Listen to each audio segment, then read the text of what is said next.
Hi everyone, welcome to my kitchen. It is not spotless, but it's my home and my kitchen. I have had a lot of people want to know how to make my grandmother's chicken noodle soup. And unfortunately, there is not a formal recipe because my grandmother cooked for 13 mouths in the early 1900s after the Depression time. So this was what stretched her meal and what has been my favorite soup my whole entire life, and the one that I feel I have mastered as a home chef. So, any good soup begins with mirepoix. Mirepoix is onion of choice. I'm using a white because this is the one that I want to use first. I have some yellow in there. I prefer to use white. I just would not use purple. Next, I'm going to chop up a good bit of this celery. I don't know how many stalks. Kind of go with what you want, go with your heart. Same with an onion. If you want to add 2, go for it. It's not going to do anything but add flavor. Next, carrots. I always chop up a ton of carrots. I have a bag of the regular carrots in the store and then a little bit left of a bag of babies. So went for it. I love a lot of carrots in my soup. Depending on how many servings you want to have and such, there is not information for that either. It's kind of like whatever you want to do. So over here, in a large pot, as you can see, I have probably 6 to 8 chicken thighs in here. And you need to use a dark meat from the chicken, because you see this grease on the top, you want that fat. That's equaling your flavor. And then all of this sludge on the top that floats up to the top, that's fat, collagen, all those things. I am taking it, I have a bowl on the side over here. I'm doing this one-handed, guys, so it's not perfect. You want to skim all of this off, at least 90% of this, because you don't want that in your soup. Okay? And then next, this is going to cook until the chicken is done. Then take it off, chop it into pieces. If you want to use breasts in here, you can, but you absolutely have to add something that has the fat. So the thigh or the leg. Next, when I cook this, I cook it with a little bit of salt or celery salt if you have it. Don't omit it when you're cooking broth with chicken, because it goes into that meat and it flavors it. Okay, next, my spice profile. See all this stuff right here? I put a little bit of all this stuff in here and more.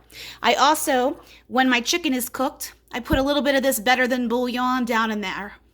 Then, the key ingredient to stretch the meal, my grandmother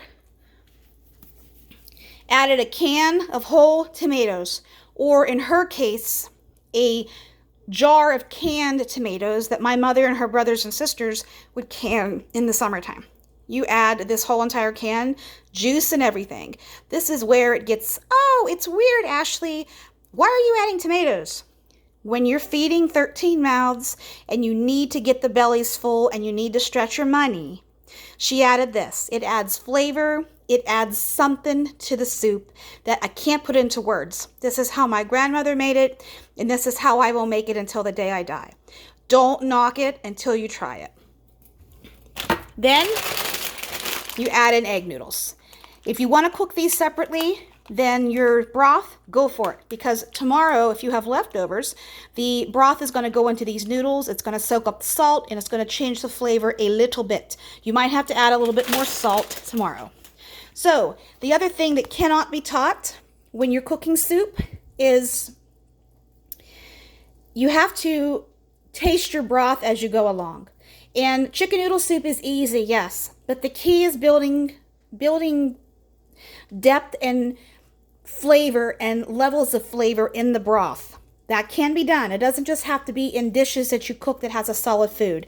You can build the flavor in the broth. So, as long as you have a smattering of whatever type of spices you want, you get rid of the shit on the top of the soup, cook this down, chop this meat off the bone, put it back in, and then when this chicken is cooking, I let that alone by itself, and then I add in my vegetables, my onion, my celery, and my carrots after the chicken is cooked and when I'm chopping it up to put it back into the soup. Then you let it simmer or slow boil, whatever you want, until those vegetables are tender. When they're almost cooked, add in your can of your whole peeled tomatoes, juice and everything. You can cut those tomatoes in half if you want to. You don't have to, but if you want to have a little bit of a smaller bite of tomato in your soup, go for it. And then add in the noodles of your choice. You can even put rice in here, but I use medium egg noodles because that's how my mama taught me. So thanks everyone for watching this. Come cook with me sometime soon.